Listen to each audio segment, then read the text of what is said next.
Hi hello welcome back to my YouTube channel life and ഫാമ. So ഇന്നത്തെ video എന്ന് പറഞ്ഞാൽ പ്രഗ്നൻസി സ്കിൻ കെയറിനെ കുറിച്ചിട്ടാണ്. പ്രഗ്നൻസിയിൽ മിക്കവർക്കും വരുന്ന ഡൗട്ടാണ് ഏതൊക്കെ പ്രോഡക്ട്സ് ഉപയോഗിക്കാനായിട്ട് പറ്റും, ഏതൊക്കെ ഉപയോഗിക്കാനായിട്ട് പാടില്ല എന്നതിനെ കുറിച്ചിട്ടാണ്. സോ ഇതിനെ കുറിച്ചൊരു ഡീറ്റെയിൽഡ് വീഡിയോ ആണ് ഇന്നത്തെ വീഡിയോ എന്ന് പറയുന്നത്. പ്രഗ്നൻസിയിൽ നമ്മുടെ സ്കിന്നിൽ പല ടൈപ്പ് ഓഫ് ഇഷ്യൂസ് വരാനുള്ള ചാൻസ് വളരെ കൂടുതലാണ്. ചിലരിൽ നന്നായിട്ട് ആക്നീസ് വരാറുണ്ട്, ചിലരിൽ ഹൈപ്പർ പിഗ്മെന്റേഷൻ, ചിലരുടെ സ്കിന്ന് നന്നായിട്ട് ഡ്രൈ ആയി പോകാനുള്ള ചാൻസസ് ഉണ്ട്. സോ ഇതിനൊക്കെ നമുക്ക് സേഫ് ആയിട്ട് ഉപയോഗിക്കാൻ പറ്റുന്ന പ്രോഡക്ട്സ് ഏതൊക്കെയാണ്, യൂസ് ചെയ്യാൻ പാടില്ലാത്ത പ്രോഡക്ട്സ് ഏതൊക്കെയാണ്, ഇതിനെ കുറിച്ചുള്ള ഒരു ഡീറ്റെയിൽഡ് വീഡിയോ ആണ് ഇന്നത്തെ വീഡിയോ. അപ്പൊ നമുക്ക് വീഡിയോയിലോട്ട് പോയാലോ? അതിന് മുമ്പായിട്ട് എന്റെ ചാനൽ നിങ്ങൾ ആദ്യമായിട്ട് കണ്ട് ഇതുവരെ സബ്സ്ക്രൈബ് ചെയ്തിട്ടില്ലെങ്കിൽ ഒന്ന് സബ്സ്ക്രൈബ് ചെയ്ത് സപ്പോർട്ട് ചെയ്യാം. അപ്പൊ നമുക്ക് ഒട്ടും താമസിക്കാതെ തന്നെ വീഡിയോയിലോട്ട് പോകാം. പ്രഗ്നൻസി സമയത്ത് നമ്മുടെ ഓവറോൾ ബോഡിയിൽ തന്നെ ഒരുപാട് വ്യത്യാസങ്ങൾ ഉണ്ടാവാം. അത് കാരണം നമ്മുടെ സ്കിന്നിലും പല ഇഷ്യൂസ് ഉണ്ടാവാനുള്ള ചാൻസ് വളരെ കൂടുതലാണ്. ഹൈപ്പർ പിഗ്മെന്റേഷൻ, ആക്നീസ്, ചിലർക്കാണെങ്കിൽ നമ്മുടെ സ്കിൻ ടൈപ്പ് തന്നെ ചേഞ്ച് ആയി പോകാറുണ്ട്. ചിലർ നല്ല ഡ്രൈ സ്കിന്നിലേക്ക് പോകാം, ഓയിലി സ്കിന്നിലേക്ക് പോകാം. മിക്ക സമയങ്ങളിലും ചില സ്കിന്ന് സെൻസിറ്റീവ് സ്കിന്നിലേക്ക് പോകാനുള്ള ചാൻസസും വളരെ കൂടുതലാണ്.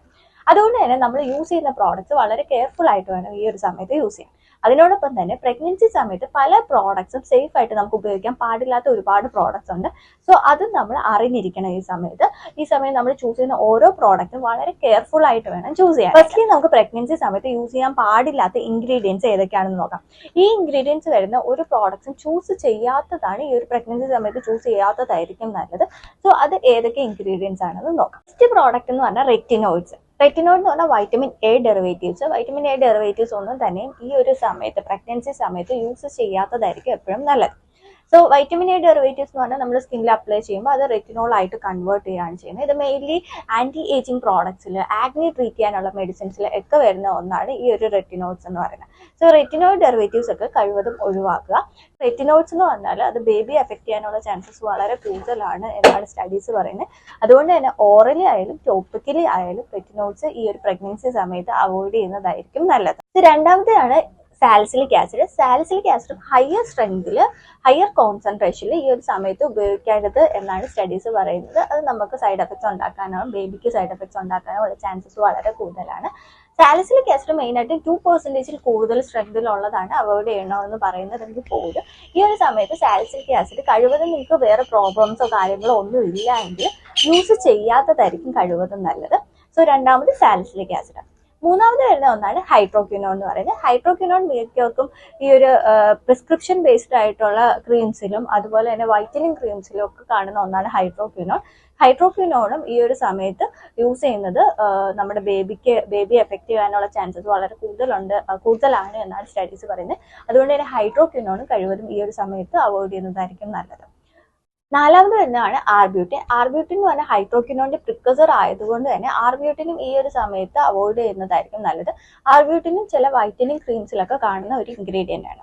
അഞ്ചാമത്തെ വന്ന് benzoyl peroxide. Benzoyl peroxide higher സ്ട്രെങ്തിൽ ഈ ഒരു സമയത്ത് യൂസ് ചെയ്യാത്തതായിരിക്കും നല്ലത്.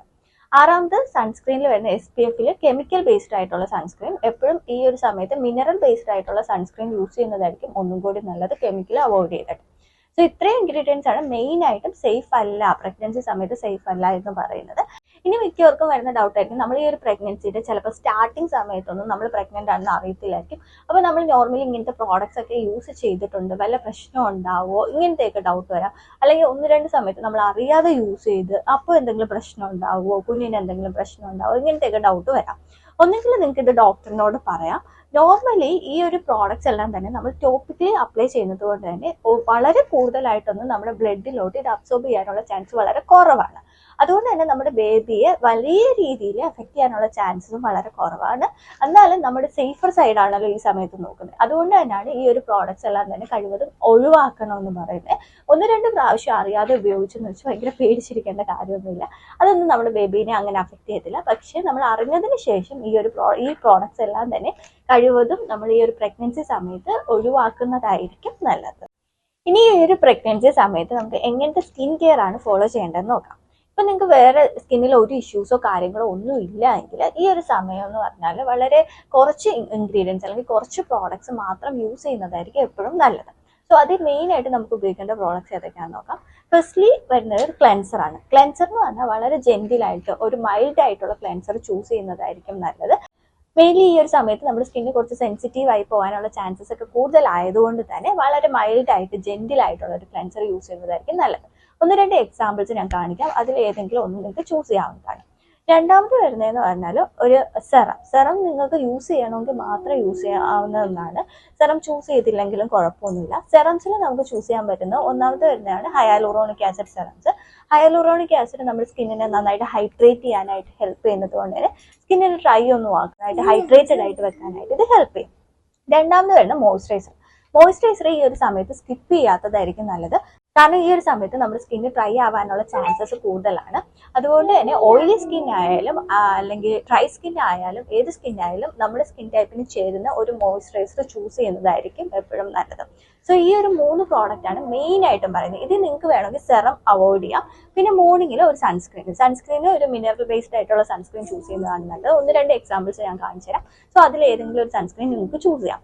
സോ ഇത്രയാണ് മെയിൻ ആയിട്ട് വരുന്നത്. നമ്മൾ നോർമൽ ആയിട്ടുള്ള ഒരു സ്കിൻ കെയർ ഇത്രയും ഫോളോ ചെയ്താൽ മതി ഈ ഒരു പ്രഗ്നൻസി സമയത്ത്. പ്രഗ്നൻസിയിൽ നിങ്ങൾക്ക് എന്തെങ്കിലും ഇഷ്യൂസ് ഉണ്ട്, സ്കിൻ ഇഷ്യൂസ് വരാനുള്ള ചാൻസസ് വളരെ കൂടുതലാണ്. ഒന്നെങ്കിൽ ഹൈപ്പർ പിഗ്മെന്റേഷൻ, അതായത് മെലാസ്മ, അല്ലെങ്കിൽ ചില നമ്മുടെ സ്കിൻ ഒന്ന് ഡള്ളായി പോവുക, ഡാർക്ക് ആയി പോവുക, ഇങ്ങനത്തെയൊക്കെ കണ്ടീഷൻസ് വരാനുള്ള ചാൻസസ് ഉണ്ട്. അത് നമ്മുടെ ഹോർമോണൽ ചേഞ്ചസും അങ്ങനെ നമ്മുടെ സ്കിന്നിൽ നമ്മുടെ ബോഡിയിൽ വരുന്ന ചേഞ്ചസ് കൊണ്ടാണ് ഇത് ഉണ്ടാവുന്നത്. സോ നോർമലി ഇത് നമ്മുടെ പ്രഗ്നൻസി കഴിയുമ്പോഴത്തേക്ക് ഇത് നോർമലായി പോകാനുള്ള ചാൻസസ് വളരെ കൂടുതലാണ്. നിങ്ങൾക്ക് അതിനെക്കുറിച്ച് കൺസേൺ ആണ് എങ്കിൽ നിങ്ങൾക്ക് യൂസ് ചെയ്യാൻ പറ്റുന്ന പ്രോഡക്ട്സ് ഈ ഒരു ഹൈപ്പർ പിഗ്മെന്റേഷൻ അല്ലെങ്കിൽ ഒരു മെലാസ്മ ഒക്കെ ട്രീറ്റ് ചെയ്യാൻ വേണ്ടി നമുക്ക് സേഫ് ആയിട്ട് ഉപയോഗിക്കാൻ പറ്റുന്ന ഒന്ന് രണ്ട് പ്രോഡക്ട്സ് ഏതൊക്കെയാണെന്ന് നോക്കാം. ഫസ്റ്റ് വരുന്ന ഒന്നാണ് വൈറ്റമിൻ സി എന്ന് പറയുന്നത്. വൈറ്റമിൻ സി എന്ന് പറയുന്നത് വളരെ സേഫ് ആയിട്ട് നമുക്ക് പ്രഗ്നൻസി സമയത്ത് ഉപയോഗിക്കാൻ പറ്റുന്ന ഒരു പ്രോഡക്റ്റ് ആണ് വൈറ്റമിൻ സി എന്ന് പറയുന്നത്. വൈറ്റമിൻ സിയുടെ സെറമോ ക്രീമോ അങ്ങനെ എന്ത് വേണമെങ്കിലും നിങ്ങൾക്ക് ചൂസ് ചെയ്യാവുന്നതാണ്. സോ ഈ ഒരു വൈറ്റമിൻ സി സേഫ് ആയിട്ട് നമുക്ക് ഉപയോഗിക്കാൻ പറ്റുന്നതാണ്. രണ്ടാമത് വരുന്ന ഒന്നാണ് നിയാസിനാമൈഡ്. നിയാസിനാമൈഡ് ഈ ഒരു ഓയിലി സ്കിന്നുകാർക്കൊക്കെ വളരെ യൂസ്ഫുൾ ആയിട്ടുള്ള ഒരു ഇൻഗ്രീഡിയന്റ് ആണ്. നമ്മുടെ ഓയിൽ പ്രൊഡക്ഷനെ കൺട്രോൾ ചെയ്ത് നിർത്താനും അതുപോലെ തന്നെ പോർസിന് ടൈറ്റൻ ചെയ്യാനും ഒക്കെ ഈ ഒരു നിയാസിനാമൈഡ് ഹെൽപ്പ് ചെയ്യും. അതിനോടൊപ്പം തന്നെ ചെറിയ രീതിയിലുള്ള ഹൈപ്പർ പിഗ്മെന്റേഷനൊക്കെ ട്രീറ്റ് ചെയ്യാനും ഈ ഒരു നിയാസിനാമൈഡ് ഹെൽപ്പ് ചെയ്യും. സോ നമുക്ക് യൂസ് ചെയ്യാൻ പറ്റുന്ന ഒന്നാണ് നിയാസിനാമൈഡ് എന്ന് പറയുന്നത്. ഇനി മൂന്നാമത് വരുന്നത് അസീലിക് ആസിഡ് എന്ന് പറയുന്ന ക്രീമാണ്. അസീലിക് ആസിഡ് മെയിൻ ആയിട്ട് ആക്നെ ട്രീറ്റ് ചെയ്യാനാണ് ഉപയോഗിക്കുന്നത്. എങ്കിലും ഇതും ഹൈപ്പർ പിഗ്മെന്റേഷൻ ട്രീറ്റ് ചെയ്യാനായിട്ട് യൂസ് ചെയ്യാൻ പറ്റുന്ന ഒരു പ്രോഡക്റ്റ് ആണ് അസീലിക് ആസിഡ്. സോ ഇതും നമുക്ക് യൂസ് ചെയ്യാം. രണ്ടാമത് നമുക്ക് പ്രഗ്നൻസിയിൽ വരുന്ന മെയിൻ ആയിട്ട് ഒരു ഇഷ്യൂ എന്ന് പറയുന്നത് ആക്നി ആണ്. സോ ഈ ഒരു ആക്നി ട്രീറ്റ് ചെയ്യാനായിട്ട് എന്ത് മെഡിസിൻസ് നമുക്ക് ഈ ഒരു സമയത്ത് ഉപയോഗിക്കാനായിട്ട് പറ്റും? ആക്നീസ് മെയിൻ ആയിട്ട് ട്രീറ്റ് ചെയ്യാൻ ഈ ഒരു പ്രഗ്നൻസി സമയത്ത് മിക്ക മെഡിസിൻസും ആക്നി ട്രീറ്റ് ചെയ്യുന്ന മെഡിസിൻസും സേഫ് അല്ല. അതായത് സാലിസിലിക് ആസിഡ് ആയാലും ട്രെറ്റിനോൺ ആയാലും അതുപോലെ തന്നെ ബെൻസോയിൽ പെറോക്സൈഡ് ഒക്കെ സേഫ് അല്ല എന്ന് പറയുന്നത്. സോ പിന്നെ ഏത് പ്രോഡക്റ്റ്സ് നമുക്ക് ഈ ഒരു ആക്നി ട്രീറ്റ് ചെയ്യാനായിട്ട് ഉപയോഗിക്കാനായിട്ട് ഹെൽപ്പ് ചെയ്യുന്നത്? ആക്നി ട്രീറ്റ് ചെയ്യാനായിട്ട് ഈ ഒരു പ്രഗ്നൻസി സമയത്ത് നമുക്ക് സേഫ് ആയിട്ട് ഉപയോഗിക്കാൻ പറ്റുന്ന ഒരു പ്രോഡക്റ്റ് ആണ് അസീലിക് ആസിഡ് എന്ന് പറയുന്നത്.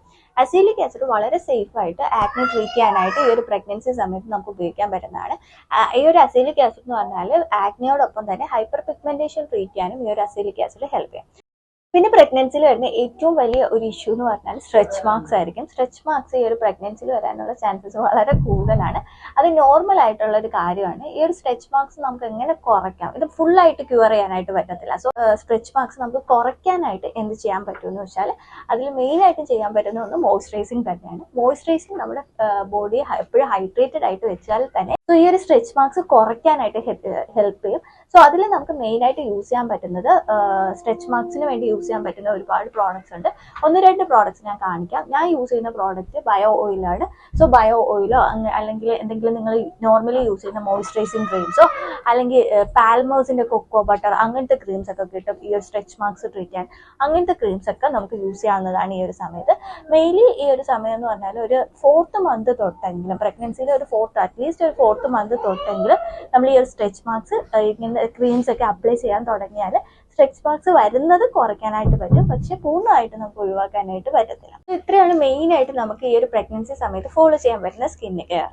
ഇനി പ്രഗ്നൻസി സമയത്ത് നോർമലി നമ്മുടെ സ്കിന്നിൽ ഒരുപാട് ഇഷ്യൂസ് ഉണ്ടാവാം. അത് നോർമൽ ആയിട്ടുള്ള കാര്യമാണ്. അതിനെക്കുറിച്ച് വലിയ കൺസേൺ ചെയ്യേണ്ട കാര്യമില്ല. കാരണം പ്രഗ്നൻസി കഴിയുമ്പോൾ നമ്മുടെ ഹോർമോണൊക്കെ ഒന്ന് ബാലൻസ് ആകുമ്പോൾ ഈ ഒരു ഇഷ്യൂസ് എല്ലാം തന്നെ കുറയാനുള്ള അല്ലെങ്കിൽ ഈ ഇഷ്യൂസ് എല്ലാം തന്നെ മാറാനുള്ള ചാൻസസ് വളരെ കൂടുതലാണ്.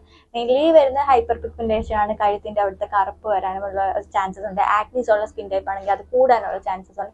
ഇതൊക്കെ നമ്മുടെ ഹോർമോണൽ ചേഞ്ചസും ബോഡിയിൽ വരുന്ന ചേഞ്ചസും ഒക്കെ കാരണം ഉണ്ടാവുന്നതാണ്. ഇത് പ്രഗ്നൻസി ഒക്കെ കഴിഞ്ഞ് നമ്മുടെ ഹോർമോൺ ഒക്കെ ബാലൻസ് ആയതിനു ശേഷം ഇതൊക്കെ നോർമൽ ആയി പോകാനുള്ള ചാൻസസ് വളരെ കൂടുതലാണ്. ഇതിനൊക്കെ കുറിച്ച് വലിയ കൺസേൺ ആവേണ്ട കാര്യമൊന്നുമില്ല. നമ്മൾ എപ്പോഴും ഹെൽത്തി ആയിട്ടിരിക്കുക, അതുപോലെ സേഫ് ആയിട്ടുള്ള ഇൻഗ്രീഡിയൻസും സേഫർ സൈഡിലൂടെ ഈ ഒരു സമയത്ത് പോകുന്നതായിരിക്കും എപ്പോഴും നല്ലത്. സേഫ് ആയിട്ടുള്ള ഇൻഗ്രീഡിയൻസ് മാത്രം ചൂസ് ചെയ്യാനായിട്ട് നോക്കുക. അതുപോലെ എന്തെങ്കിലും ഡൗട്ട് ഉണ്ടെങ്കിൽ നമ്മൾ കാണുന്ന ഡോക്ടറിനോട് ചോദിച്ചിട്ട് മാത്രം പ്രോഡക്ട്സ് ചൂസ് ചെയ്യാനായിട്ട് ഈ ഒരു സമയത്ത് നോക്കുക.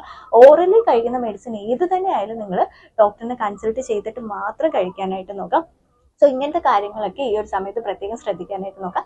സോ ഇത്രയേ ഉള്ളൂ ഇന്നത്തെ വീഡിയോ എന്ന് പറഞ്ഞാൽ. അപ്പോൾ വീഡിയോ നിങ്ങൾക്ക് എല്ലാവർക്കും യൂസ്ഫുൾ ആയി എന്ന് വിചാരിക്കുന്നു. യൂസ്ഫുൾ ആയി ഇങ്ങനത്തെ വീഡിയോസ് ഒക്കെ നിങ്ങൾക്ക് ഇഷ്ടമാണ്, നമ്മുടെ ചാനൽ നിങ്ങൾ ആദ്യമായിട്ട് കാണുന്നത് ഇതുവരെ സബ്സ്ക്രൈബ് ചെയ്തിട്ടില്ലെങ്കിൽ ഒന്ന് സബ്സ്ക്രൈബ് ചെയ്തോട് സപ്പോർട്ട് ചെയ്യുക. അപ്പോൾ നമുക്ക് നെക്സ്റ്റ് വീഡിയോയിൽ കാണാം. Thank you for watching.